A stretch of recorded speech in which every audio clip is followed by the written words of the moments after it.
Hormuz straight के पास जारी युद्ध अभ्यास। बड़ी जानकारी, ईरानी नौसेना कर रही हमले की ड्रिल और हॉर्मुज़ स्ट्रेट अस्थायी तौर पर बंद किया गया है। हॉर्मुज़ स्ट्रेट से 700 किलोमीटर दूर यूएसएस लिंकन यूएस ईरान सेना के बीच बढ़ सकता है तनाव, इस बात की जानकारी आ रही है सामने। और इधर जिनेवा में ईरान अमेरिका के बीच दूसरे दौर की वार्ता खत्म हो चुकी है। 4 घंटे तक चली इस वार्ता में यूरेनियम संवर्धन पर कोई ठोस नतीजा नहीं निकल सका है। दावा है कि ईरान 3 साल तक परमाणु संवर्धन बंद करने के लिए तैयार है, लेकिन इसके बदले ईरान ने सभी प्रतिबंध हटाने जाने की मांग कर दी है, जबकि अमेरिका पहले ही साफ कर चुका है कि ईरान को हमेशा के लिए परमाणु संवर्धन पूरी तरह बंद करना होगा, जिसके बिना ईरान से कोई प्रतिबंध नहीं हटाया जाएगा। सिर्फ इतना ही नहीं, दोनों पक्षों में बैलिस्टिक मिसाइल प्रोग्राम को लेकर भी मामला अटक गया है। और इस बीच दावा है कि ट्रंप अब ईरान को और वक्त देने के पक्ष में नहीं है, यानी जेनेवा मंथन के बाद अरब में तबाही की आशंका बेहद ज्यादा बढ़ चुकी है। वार्ता में ईरान की तरफ से अब्बास अरागची शामिल हुए, वहीं ट्रंप के विशेष दूत स्टीव विटकॉफ और उनके दामाद जेरेड कुशनर मौजूद थे। ओमान के विदेश मंत्री बद्र बिन हमद की मध्यस्थता में परमाणु कार्यक्रम पर बातचीत के लिए ईरान तैयार हो गया, जबकि बैलिस्टिक मिसाइल कार्यक्रम पर बातचीत से साफ इनकार कर दिया।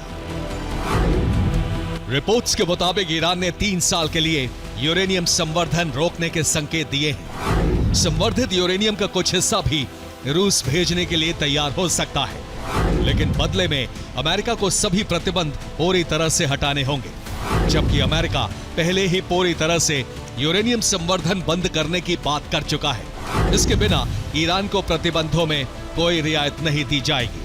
बीती रात ब्रिटेन के लेकिन-हीथ बेस से अमेरिका के 18 F-35 फाइटर जेट और 2 KC-135 रिफ्यूलिंग टैंकर ने उड़ान भरी, लेकिन आसमान में पहुंचने के बाद यूरोप के अलग अलग हिस्सों से करीब 8 KC-135 रिफ्यूलिंग टैंकर इस बेड़े के साथ शामिल हो गए।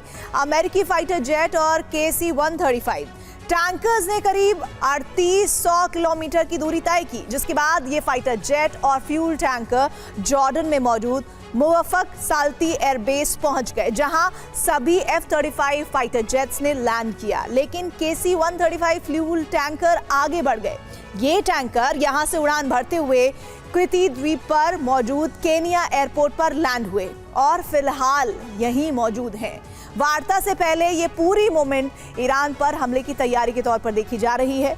दरअसल क्रिती द्वीप भूमध्य सागर में मौजूद है और इसकी जॉर्डन से दूरी करीब 1100 किलोमीटर है, यानी अमेरिका ईरान पर हमले का फैसला लेता है तो ये KC-135 रिफ्यूलिंग टैंकर महज 1 घंटे 17 मिनट में जॉर्डन एयरबेस तक पहुंच सकते हैं, जहां से F-35 फाइटर जेट के साथ ईरान की तरफ उड़ान भरेंगे, फाइटर जेट्स को रिफ्यूल करेंगे, जिसके बाद F-35 के जरिए ईरान पर भीषण हमले होंगे। इसमें किसी देश की नौसैनिक घेराबंदी की जाती है, उसके तटों के आसपास सेना की तैनाती की जाती है और लगातार हमले का डर दिखाकर शर्तें मनवाने की कोशिश होती है, ठीक वैसे ही जैसे फिलहाल राष्ट्रपति डोनाल्ड ट्रंप कर रहे हैं।